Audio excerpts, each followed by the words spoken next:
applause for coming out on a Friday night. We would like to ask you briefly if you could turn your cell phones and pagers to the off or vibrate position during the show and keep your table conversations to a minimum so everyone can enjoy it. Do me a favor, give a warm Austin, Texas welcome to your host and MC for the evening, Mr. Chris Allen.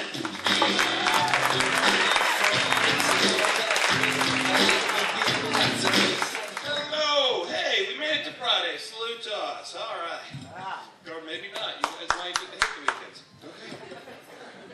I don't know if you guys are out for the same reason I am, but family's here in town, so I need a drink.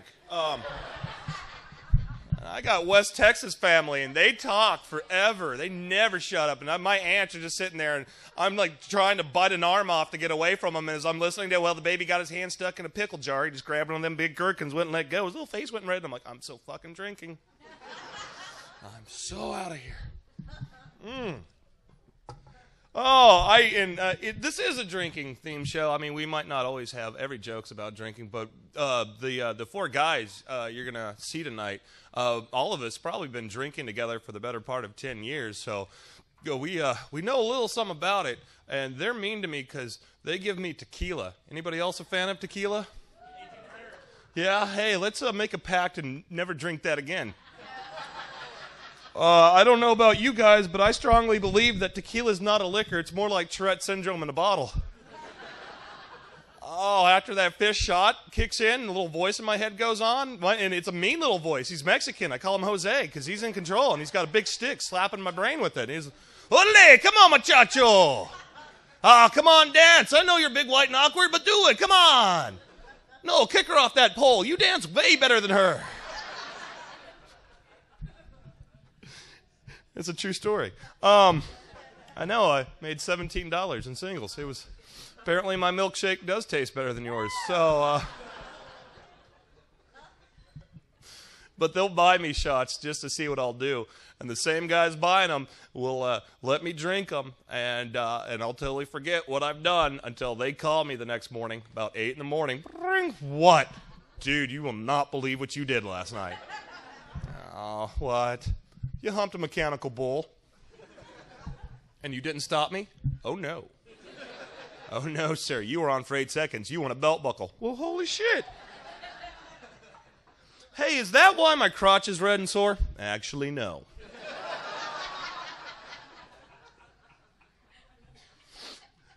Another true story. So, my dad doesn't drink. He's been dry for 25 years in recovery. Give that a round of applause because I don't know how he did that. I find it. I mean, because he raised my 2 older sisters and me, his 3rd little girl in that time. Man, it's tight, tense. I would like for him to drink sometimes. He says that I drink to cover up my pain. I totally disagree with that. I drink to make that pain funnier. I'm $25,000 in debt. I think about that sober, guess what? I'm going to cry. But if I'm drunk, I'm thinking, fuck it, what could they repossess? I own a broken lava lamp, a Velvet Elvis, and a Ford Escort. Line up. It's all yours. You have broken the Allen Empire. I'll help you load the van. By the way, ladies, I do drive a 91 Ford Escort. Line up, Pussy Wagon has arrived. Rusted red. It's the GT. It's got the spoiler on it. I know how it makes you moist. I do. Love that car. It is a shitty car, but I love it. It is 300,000 miles. They made one good Ford. Mine. It's amazing. It's like a roach. You can step on it, and the next day it shakes itself out, and it's ready to go. It's a good car. But the one thing that's baffling me about my car is in the last 2 years, it's been broken into 8 times. Okay, in case you missed the irony, it's a 91 Ford Escort. Why? Why? You know there's nothing in... You know what's in a 91 Ford Escort? A hatchback full of broken dreams. That's it. Why would you... I mean, I was parked between a Mercedes and a BMW. What in the hell did... Oh, there is no black market for Delco radios. First 2 times they broke in, smashed out the glass, stole my CD player, and that pisses me off because a CD player is how you fix a 91 Ford Escort, right? If something's grinding or squilling, turn it up. La la la la la, can't hear you. After that, I stopped locking my car door because of the one simple fact that glass, way more expensive than a CD player. I know, I've priced it for you. 8 times. Last time my car got broken into was this September. Copernicus smashes the glass out of an unlocked door to steal my state inspection sticker. Apparently the last thing of value in a 91 Ford Escort. And he picked the bone clean. Well, thank you very much, Copernicus. Oh, it's great though, man. I wish, I'm unlike the other comics, I just live in town. I'm not out on the road and all that. I have a day job. And I like having a day job for the fact that I just like healthcare. Big slut for healthcare. I will spread my legs for healthcare. You just say the word PPO or HMO, and I'm just like, oh, $25 brand name drugs. Oh, give it to me. But in order to get my fix of healthcare, I got to work in an office, it's in an office with a lot of perky women, the kind of perky women that wear those vests with the holiday themes on them all year. You know, whatever the holiday is, they've got a vest, and you know that they sewed them, and they're perky, and I want to choke every last one of them.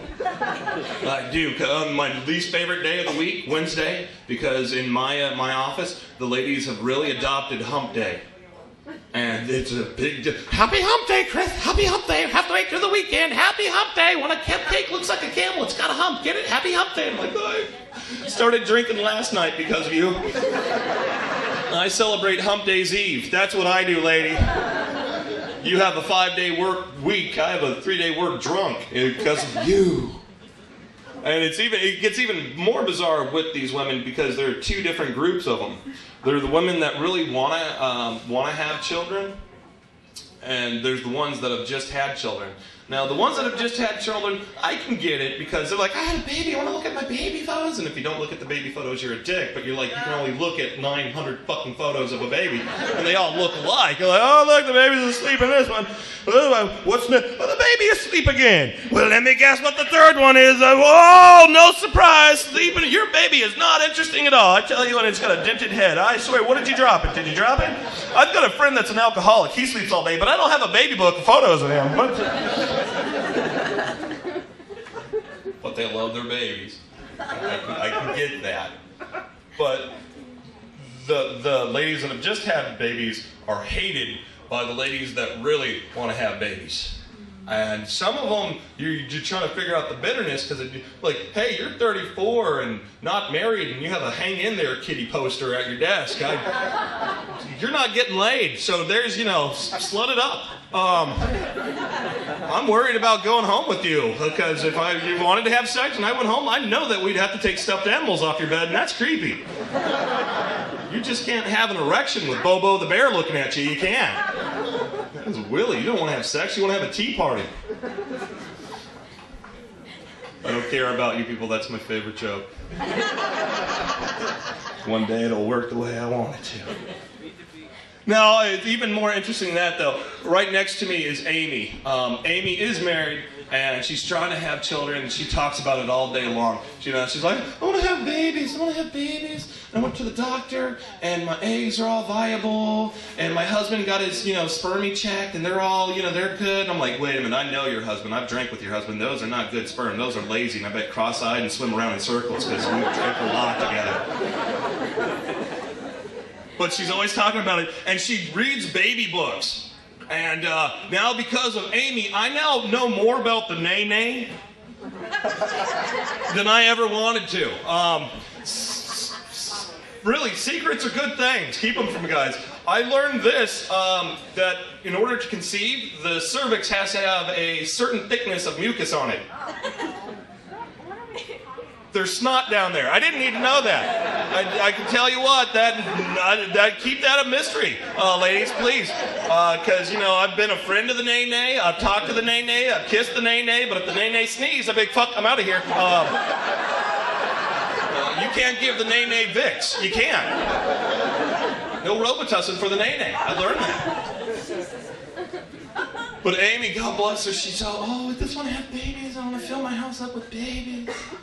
And, I mean, they're trying. They're bopping the way they should. And she's got one of those little fertility monitors. I don't know if you've seen these. They look like watches. And they take like a body chemistry reading. And apparently when you're fertile, they go off. And me and every single guy in the office live in fear that thing's going to go off. Her husband will be nowhere around. She'll be panicky and we'll be like, no, we don't want to be your baby's daddy.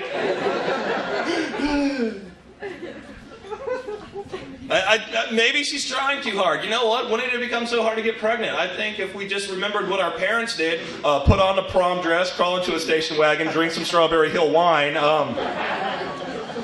you know, pregnant right there. And you know what? If you want a lot of kids, move into a trailer park right after. You are pregnant like a guppy for life. At that point, you respond.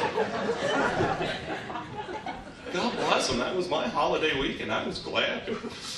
Oh. Yeah, I'm single again. Earlier this year I got engaged and then I dodged that bullet, and I don't know what happens to you women when you get that engagement ring, but you turn into Gollum from Lord of the Rings. You're like, oh my precious, oh here, and all your little female friends turn into other Gollums. Oh look at it, oh here, and I'm like, I don't want to have sweet hobbit loving with you anymore. You're frightening me. I don't know what till is, and I don't want them on my dishes. A couple of registry people understand what I'm talking about. You ever gone registry shopping before? Yes. Yeah. Well, of course, yes. And fucking, you are vicious too. You've got that little scanner at Walmart. I know you, lady. No, and you're like, oh, click, click. All back if you want them. You can have everything I registered for. Back. Dude, I'm so sorry. How you doing? He's not the one that I registered with. He's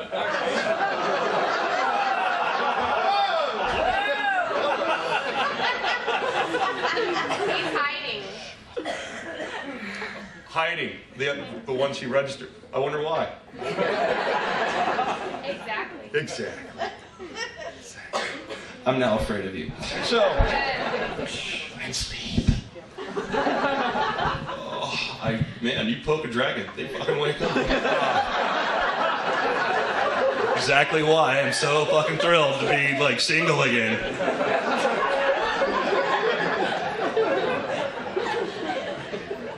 I don't know what happens to you girls. Fucking that, but I mean...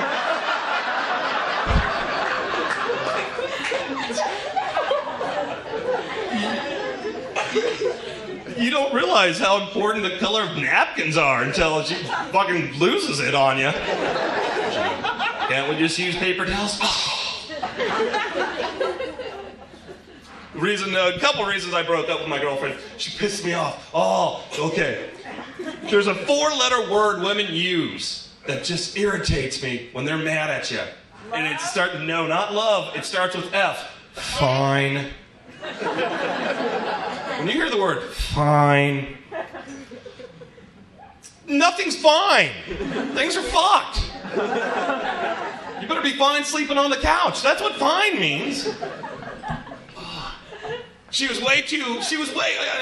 I'm not bragging when I say this. I've had a great fortunate luck in dating very attractive women, and that's just, it's difficult if you're not an attractive guy, you know, if you're not handsome, it's just difficult, you know, and first of all your friends go, dude, what's a troll like you doing with a girl like that? No, I'm fucking her. I know she wants me to. I don't know. Yeah, no, bitch, I know. It's finally my turn. My only guess is that in every beautiful woman's repertoire of dating, she decides to fuck an ugly guy, and I'm okay with being that ugly guy. I am. But what sucks is going out to a nightclub or something like that. Gentlemen, open the door, let her in first. And I know all the guys turn around and look at her. Oh, look at her, yeah. Then I walk in right behind her. Dude, I bet that's her special brother. He looks dark. But I'm right now happy about being single, because this summer, you know what I got to do? My favorite hobby. I went out to the lake and mullet watched. Mullet, love the mullet. Those fucking Kentucky waterfall haircuts, you know, short up here, but like, ooh, redneck bandana thing happening in the back. Love that. Man, and people just not letting it go at the lake. That's where they breed. I saw a great mullet, because first of all, the mullet showed up in a Camaro. I was like, oh, is that an option package? That's nice. And I listened, and Billy Squier was playing. I was like, oh, way too cool. And I didn't think it was going to get better than that, but it did. Because then the mullet gets out of the car, and he's got one of those greasy little Billy Ray Cyrus down to here Jerry Cool mullets, and I'm like, oh. You've been holding on to that for a while, my friend. That is a manicured mullet right there. You are a slave to that. Didn't think it was going to get better, but it did. Because he walks away from the car, and that's when I noticed he's wearing those bodybuilder pants from the late 80s, early 90s. American flag print. I'm like, and at that point, when I'm deadlocked looking at him, like, he notices me looking him. That's when it gets awkward. Apparently the mullet thought I was there to pick him up. He's very offended, looks at me and goes, gay? Did you just gay me with your mullet? Dude, I am not 15. You can't hurt me by calling me that name. I'm 34. When I think of the word gay now, sir, I think of a well-dressed, well-educated man with nice furniture. Guess what? Kind of wish I was gay at this point in my life, tell you the truth. I'd like to see what matching bed sheets are all about. I'd like to know what that is. You know? I don't know how to have sex with a man, but maybe I took a little nut for a ruffle. Sure, why not? Hey, folks, that's my time for the night.